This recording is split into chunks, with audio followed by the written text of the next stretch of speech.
During feed up, we had to prep the truck and trailer. Snowstorm last night, the truck was iced out.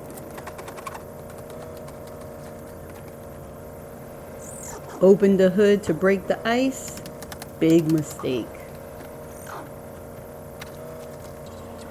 Hood wouldn't close. Sean to the rescue, thank goodness.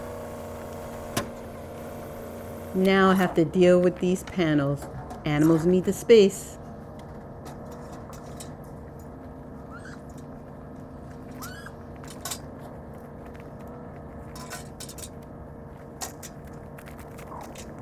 That's farm life.